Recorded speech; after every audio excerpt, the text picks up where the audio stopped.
she screamed. A sound so sharp, so full of raw terror, that my hands dropped the laundry I was folding without even realizing it. Every mother knows the difference between a cry for attention and a scream for help, and this one pierced me to my core. I bolted for the door, heart pounding in my chest, knowing something was wrong but praying I was wrong. As I stepped outside, the sun still shining like it was any other quiet afternoon, my world came crashing down. There on the edge of our front yard lay my daughter Olivia, crumpled on the grass like a discarded doll. Her little yellow dress, the one she picked out herself that morning, was now streaked with blood. Blood that was coming from her mouth. Her tiny hands trembled as she touched her lips, her face twisted in pain and confusion.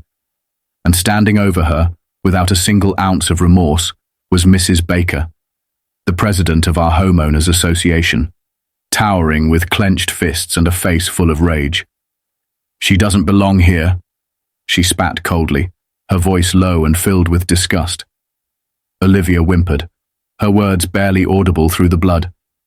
"Mommy, the mean lady said I can't live in our house." That single sentence shattered something deep inside me. This wasn't just a physical attack. This was cruelty, targeted at the most innocent soul in my life. My little girl, just 11 years old and living bravely with Down syndrome, had been assaulted, emotionally and physically, by the very woman who claimed to uphold our neighborhood's values. I dropped to my knees beside Olivia, my hands trembling as I gently turned her face toward me. What I saw will never leave me. Her 2 front teeth, gone. Blood pooled around her lips. She was trying so hard not to cry, but the pain and fear were overwhelming her. And as I looked up at Mrs. Baker, I couldn't believe the arrogance on her face.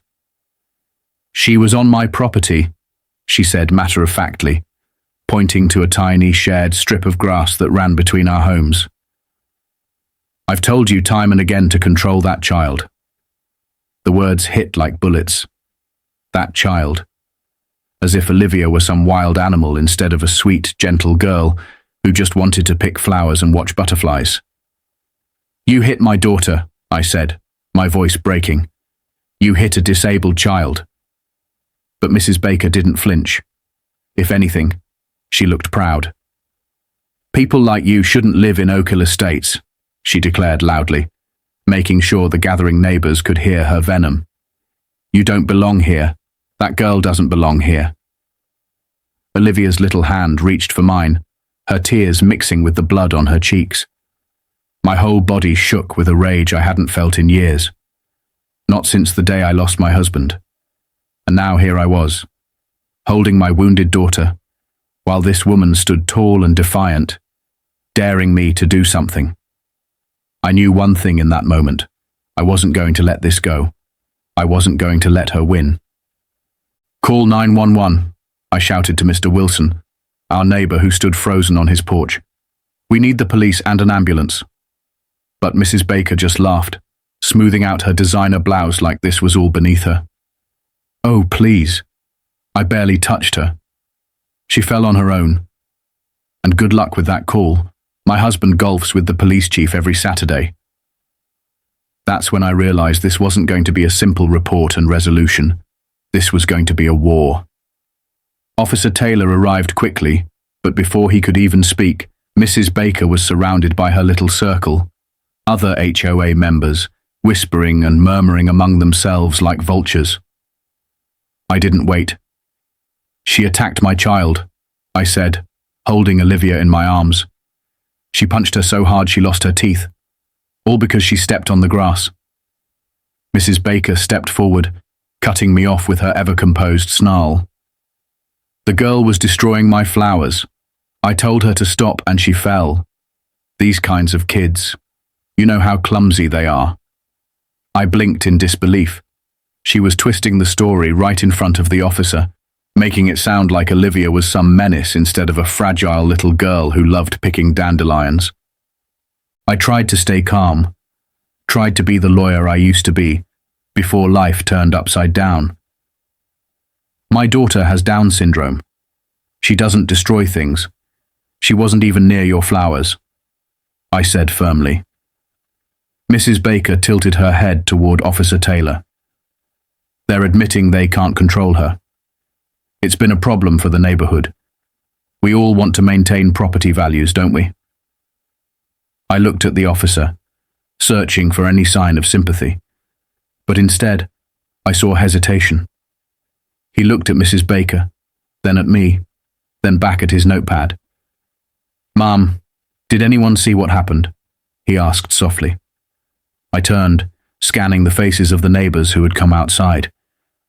I saw eyes dart away, feet shuffle awkwardly, mouths stay shut. Not one person stepped forward. They were all afraid. Afraid of her. Of what she could do to them with fines, with nuisance complaints, with power. "No one saw anything?" I asked, my voice rising in desperation. "No one?" The silence was like a second slap in the face. I had never felt more alone. "I need to take my daughter to the hospital," I said finally, cradling Olivia in my arms. "But this is far from over." Mrs. Baker smirked as I turned away. "I think it is," she said. "Maybe now you'll think about whether this neighborhood is the right fit for your situation." I didn't answer. I couldn't. I was too focused on getting my baby to a doctor, to someone who would treat her with the dignity and care she deserved. But as I walked to the car, her final words rang in my ears. "Let this be a reminder," she told the watching crowd. "We have standards in Oak Hill Estates, standards we all agreed to." And just like that, I knew this wasn't about grass or flowers. It was about power, about exclusion, about cruelty wrapped in manicured lawns and HOA bylaws. And I had just become their target. The emergency room was cold, sterile, but at least it was filled with people who cared. The doctor looked at Olivia's face and immediately shook his head. "This is assault," he said, no hesitation. "2 teeth completely knocked out. Soft tissue damage. I'm reporting this." I nodded, gripping Olivia's hand as she whimpered in the hospital bed. "Please do," I said quietly. He looked at me, narrowing his eyes. "Let me guess, Oak Hill Estates, Mrs. Baker?" I blinked. "You know her?" He sighed. "Unfortunately. My sister lived there for a year. Had to move. That woman runs it like a private kingdom. But hitting a child, that's not going to slide under the radar." For the first time all day, I felt a flicker of hope. "I'll make sure this report goes directly to the district attorney," he added, "not just the local precinct." That small glimmer of hope didn't last long. When we pulled into our driveway later that night, a bright orange paper was taped to our front door, a violation notice. "Unapproved yard changes. Fine, $500. I tore it off, furious. We hadn't changed a thing in 3 years. By morning, another appeared. "Unapproved house paint, $750. We hadn't painted anything. By the end of the week, we had 7 citations totaling over $4,000 in fines. The message was clear. We were being hunted. Not with fists this time, but with paper, power, and bureaucracy. Mrs. Baker wasn't finished. She was going to force us out. What she didn't know was that I wasn't the same woman I used to be. I had once stood in courtrooms defending the defenseless. I'd once challenged systems that thought they could trample on the voiceless. And even though grief and time had pulled me away from that life, this woman had just reminded me who I was. I was Olivia's mother, and I was ready for war. The storm inside me wasn't quiet anymore. Every time I looked at Olivia's swollen mouth, the gap where her front teeth used to be, and the sadness in her eyes, the fire in my chest grew hotter. I couldn't sleep. I couldn't think of anything else. Mrs. Baker didn't just bruise my daughter. She ripped open a deep, festering wound in a community that pretended to be pristine, a place that whispered about values and standards, while looking the other way when a disabled child was assaulted. I wasn't going to let that silence stand. So I called someone who used to know me when I was still sharp, still fighting in courtrooms, still writing motions at midnight fueled by injustice. Mark Johnson. We hadn't talked in years, not since my husband passed, and I'd left law behind to focus on raising Olivia. But Mark listened carefully as I told him everything, his anger building with every detail. By the time I finished, he didn't need convincing.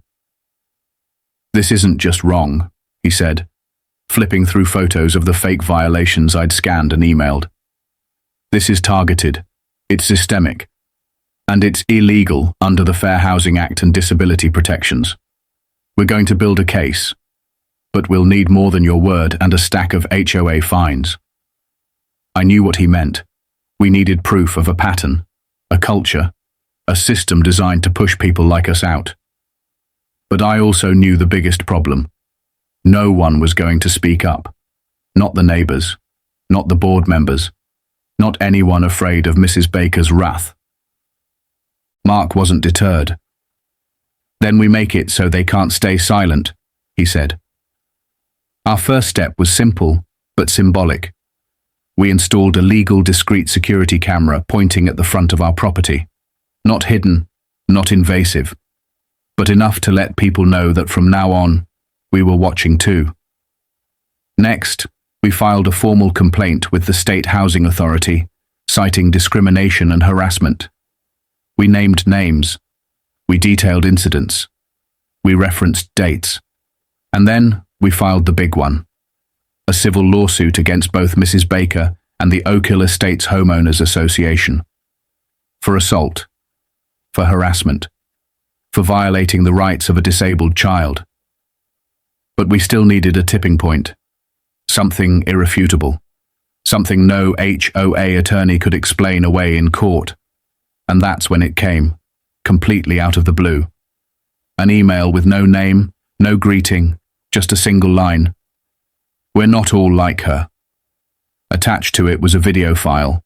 I hesitated for a moment, then clicked play. What I saw left me breathless. It was a recording of a homeowners board meeting, private, probably never meant to be seen outside their little clique.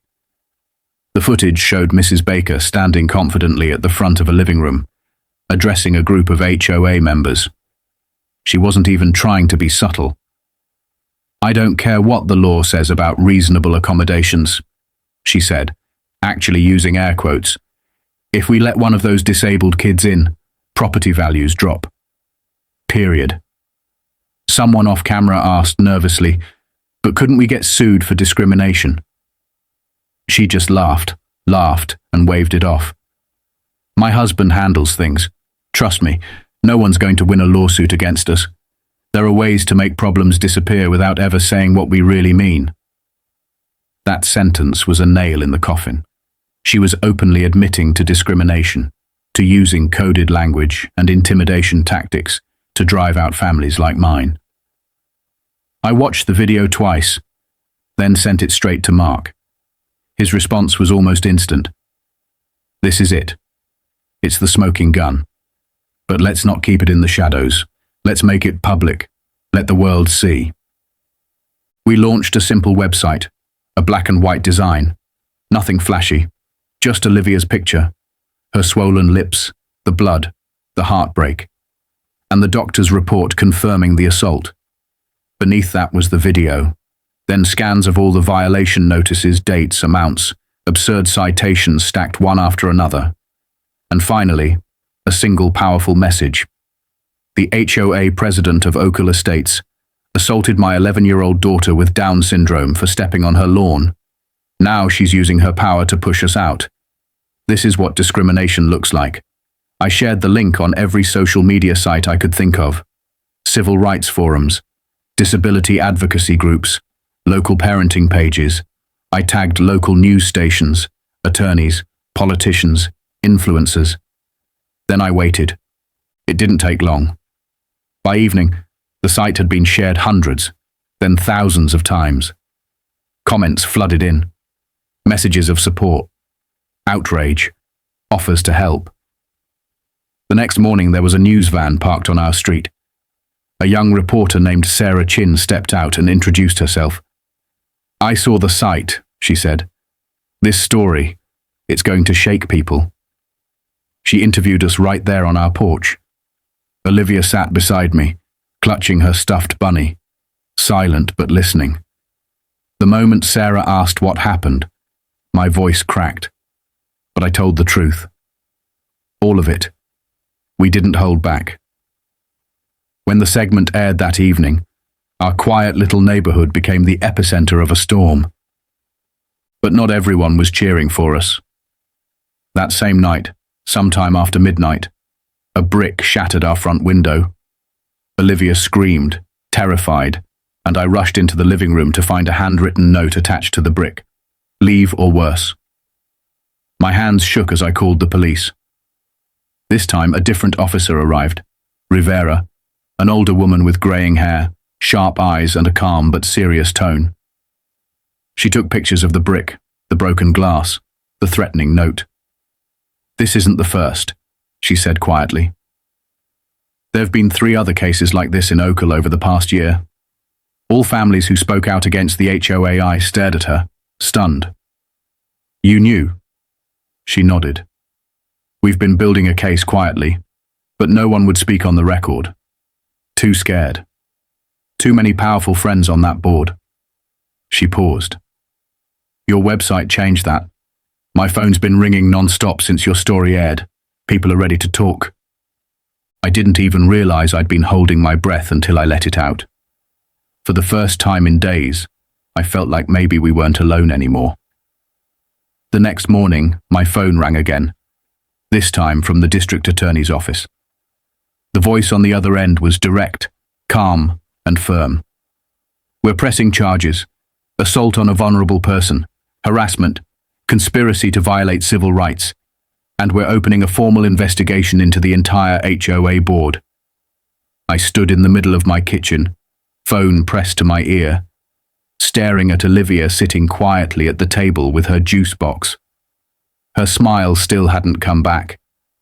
She still covered her mouth when she talked. She still hadn't gone back outside. "Thank you," I whispered. "Don't thank me yet," the DA said. "Cases like this get ugly before they get better. Are you ready for that?" I didn't even hesitate. I looked at my daughter, at the light in her eyes that no one would ever take from her again. "I'm not just ready," I said. "I'm counting on it." The arrest came quicker than I expected. By mid-afternoon, a patrol car pulled up outside Mrs. Baker's perfect white brick house, with its manicured roses and American flag swaying gently on the porch.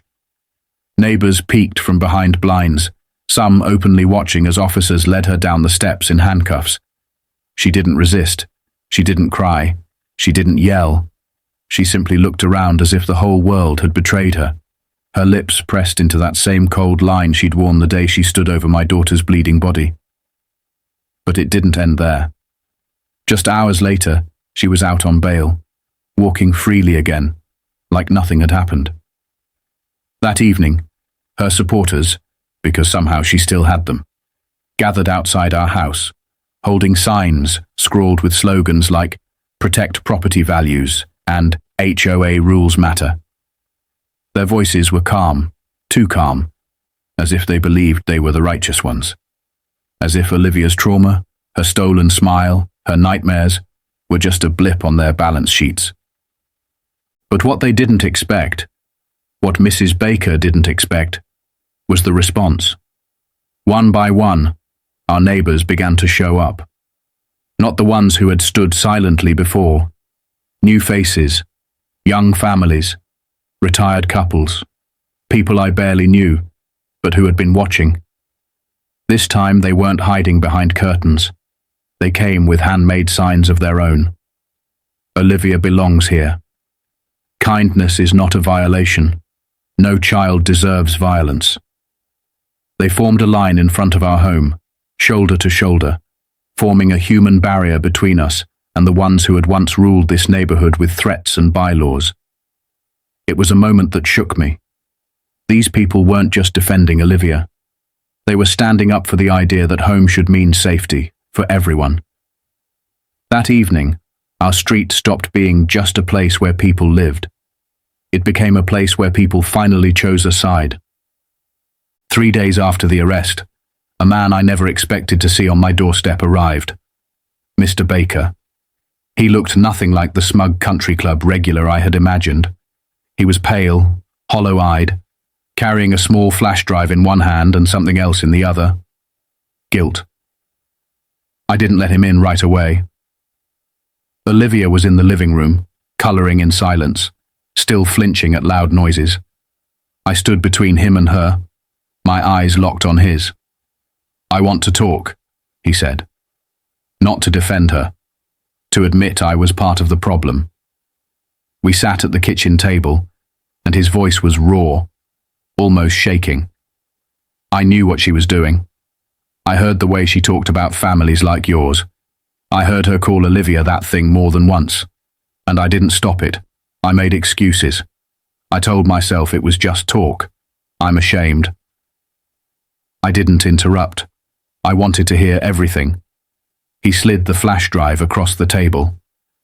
Financial records, HOA funds misused, emails between board members planning fines to target specific families, even discussions about bribes to local inspectors and officials. He took a deep breath. I should have come forward earlier, but maybe this can help now. Maybe this can keep another child from being hurt. I stared at the drive, then at him. "Why should I believe you?" He nodded slowly. "You shouldn't. But believe what's on there. Use it. Do what I should have done." And then he left, leaving behind a small piece of justice in digital form. Mark and the district attorney didn't waste time. That flash drive blew the case wide open. Within weeks, 5 of the 7 HOA board members took plea deals, agreeing to testify in exchange for lighter sentences. What they revealed was chilling, a web of corruption, discrimination, and calculated cruelty that had gone unchecked for years. The trial date was set, and by the time it arrived, the courtroom was full. Disability rights advocates, reporters, families from our neighborhood, people who had lived under the thumb of Mrs. Baker's rule and were finally ready to breathe free. And in the middle of it all sat Olivia, still healing, still quiet, but stronger than anyone realized. When she took the stand, a hush fell over the entire room. She sat up straight in the witness chair, her new dental implants still settling, her hands folded in her lap. She didn't cry. Her voice was soft, but clear. "I was just picking a dandelion," she said. "I wanted to make a wish." The courtroom held its breath. The mean lady came out. She yelled at me. She said I was dirty. She said I didn't belong. Then she hit me. Really hard. My teeth came out. There was blood. She said I deserved it. Her words didn't need embellishment. They didn't need theatrics. The truth was enough. There wasn't a dry eye in the courtroom, except for Mrs. Baker. She sat stone-faced, her expensive lawyer whispering furiously beside her. But she showed no remorse. Not even when Olivia finished her testimony and walked back to me, leaning into my arms like the brave little warrior she was.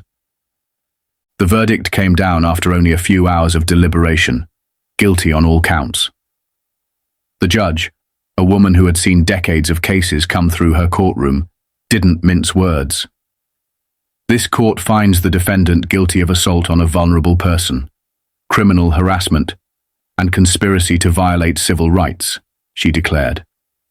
The sentence is 5 years in prison, $2 million in damages to the victim and her family, and a permanent prohibition from serving on any homeowners association board. But she didn't stop there. Furthermore, the judge continued, "I am ordering a federal investigation into the discriminatory practices of the Oak Hill Estates Homeowners Association. This kind of behavior is not just reprehensible, it's a threat to the fabric of our society." The gavel came down, and with it, the weight that had been pressing on our family for months seemed to lift just a little. The changes came fast. The entire HOA board was dissolved. New elections were held, this time under the watchful eye of legal observers. The new board was diverse, transparent, and made immediate reforms. One of the first things they did was launch inclusive programs for children with disabilities, art classes, music nights, sensory-friendly events. The community center that had once been the hub of judgment and gossip became a place of joy and connection. People who had never spoken before started talking. Property values didn't fall like Mrs. Baker had warned. They rose, because families began to see Oak Hill Estates not as an exclusive stronghold, but as a place that stood for something better. 3 months after the trial, we held our first neighborhood block party. The theme, chosen by unanimous vote, was simple and powerful. Everyone belongs. Tables lined the street with food from every culture. Music played. Children ran freely. And Olivia stood quietly by my side, holding her favorite bunny, watching it all. At first, she didn't want to join in. She was still nervous, still a little self-conscious about her new teeth, still unsure if this new version of our neighborhood would really accept her. But then something beautiful happened. A group of neighborhood kids ran up to her and said, "Come play with us." And just like that, the fear melted away. She smiled, a wide, beautiful smile that stretched from ear to ear. Not the nervous smile I had seen in the hospital, not the guarded one she wore during interviews. A real one, full of joy, full of healing. As I watched her play, a woman approached me. I recognized her from a few houses down, one of the ones who had stayed silent that awful day. She looked nervous, her eyes wet. "I need to say something," she said quietly. "I saw what happened. I saw Mrs. Baker hit your daughter, and I didn't say a word. I was scared. But when you stood up and fought, when you didn't back down, it changed something in me. In a lot of us." She looked around at the party, at the laughter and music. "You reminded us that belonging isn't something others give you. It's something you claim. And you gave all of us permission to claim it too." I nodded, my throat too tight to speak. Later that night, as I tucked Olivia into bed, she looked up at me with wide eyes and asked a question that shattered me in the most beautiful way. "Mommy, do I really belong here now?" I brushed her hair back, kissed her forehead, and smiled. "You belong anywhere you want to be, my brave girl. And you always have." She grinned, her new teeth shining in the soft lamplight. "I'm glad we didn't run away. I'm glad we stayed." "Me too," I whispered. "Because sometimes the fight isn't just about justice. Sometimes it's about reclaiming your place in the world. And sometimes when you stand your ground, you don't just change your life. You change everything. For everyone. Forever."